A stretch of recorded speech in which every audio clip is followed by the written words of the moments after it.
नमस्कार दोस्तों, मैं शैलेंद्र चमोली हूं और आपके समय के लिए धन्यवाद। भाग 14 में आपका मेरे चैनल ईश्वरीय राह में हार्दिक स्वागत करता हूं। आज मैं प्रश्नों उपनिषद के छठे प्रश्न में ऋषि सुकेश भारद्वाज ने प्रश्न किया कि यह प्रश्न पुरुष अर्थात परमात्मा के स्वरूप और उसके कार्यों के विषय में है। और छठे प्रश्न का सार इस प्रकार से है। प्रश्न ये है कि हे भगवान, वह पुरुष कौन सा है जो स्वप्न और जागृत दोनों अवस्था में अर्थात यह सब कुछ जानने वाला होकर के कार्य करता है, और कौन सा तत्व है जो इन दोनों अवस्थाओं को जानता है।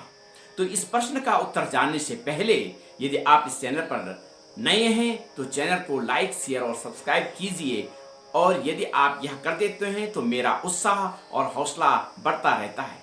तो ऋषि पिपलाद द्वारा जो है उत्तर दिया जाता है। उत्तर देते हैं कि यह परम पुरुष यानी परमात्मा वो है जो शरीर के भीतर स्थित होकर प्राणों का संचालन करता है और अंतःकरण यानी मन बुद्धि के माध्यम से इंद्रियों को नियंत्रित करता है। वह स्वप्न, जागृत और सुषुप्त तीनों अवस्थाओं में साक्षी भाव रूप से विद्यमान रहता है, और उसी पुरुष को हिरण्यगर्भ, प्रज्ञात्मा, साक्षी पुरुष या ईश्वर कहा जाता है। तो इसको मैं संक्षेप रूप में बता रहा हूं कि पुरुष अर्थात परमात्मा ही समस्त प्राणों को धारण करता है। वही त्रिकालदर्शी है और ज्ञानी है, और वही हर प्राणी के भीतर विभिन्न रूपों में कार्य करता है। और इस छठे प्रश्न के जो हम वैज्ञानिक और आध्यात्मिक दृष्टिकोण से व्याख्या करना जो है अत्यंत ही रोचक है, क्योंकि यह प्रश्न जो है मानव जीवन, चेतना और परम सत्ता के बीच के संबंध को समझने का प्रयास करते हैं।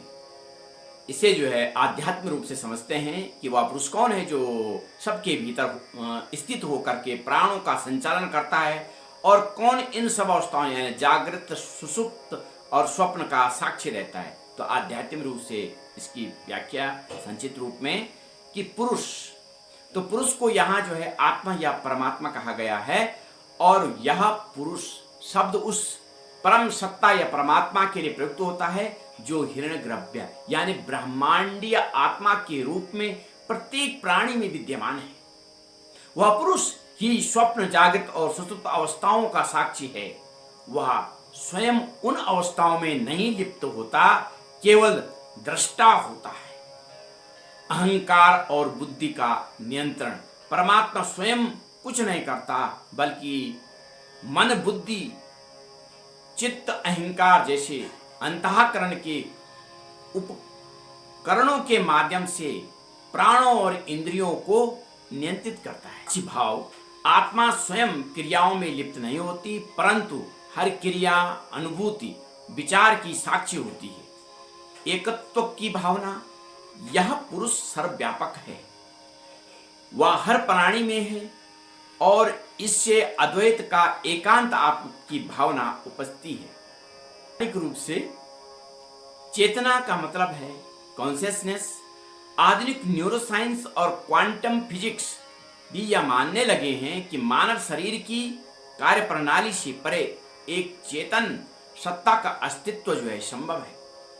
शरीर एक जैविक मशीन की तरह जो है काम करता है, लेकिन उसे चेतना चलाती है, और यह वही पुरुष है जो तीन अवस्थाएं बताई गई हैं। तो ये स्टेज ऑफ माइंड है, यानी जागृत अवस्था, मस्तिष्क की सक्रियता, इंद्रियों की जागरूकता, स्वप्न अवस्था यानी ड्रीम स्टेट, मस्तिष्क की आंतरिक सक्रियता लेकिन स्मृति और कल्पना के मिश्रण से निर्मित, और सुषुप्त अवस्था यानी जो डीप स्लीप है, यह मस्तिष्क शांत होता है परंतु फिर भी मैं था की अनुभूति बनी रहती है। यह साक्षी भाव है। सर्व इफेक्ट क्वांटम फिजिक्स यानी क्वांटम सिद्धांत में भी जो है साक्षी भाव का समर्थन मिलता है। अवलोकन करने वाला ही वस्तु के स्वरूप को प्रभावित करता है। पुरुष को या ऑब्जर्वर के रूप में देखा जा सकता है, जो केवल देखता है और करता नहीं है।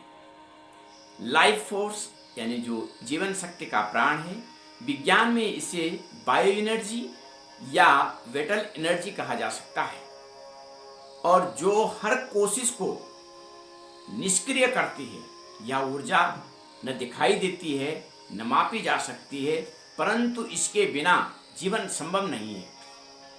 और अंत में हम कह सकते हैं, संक्षेप में इसके कार्यों को इस प्रकार से, प्रश्नोपनिषद का यह छठा प्रश्न मनुष्य को केवल बाह्य जगत नहीं, अपितु अपने भीतर की सत्ता को जानने, समझने और अनुभव करने की प्रेरणा देता है। यदि आपको ये वीडियो अच्छी लगती है तो इसे लाइक, शेयर और सब्सक्राइब कीजिए। Thank you.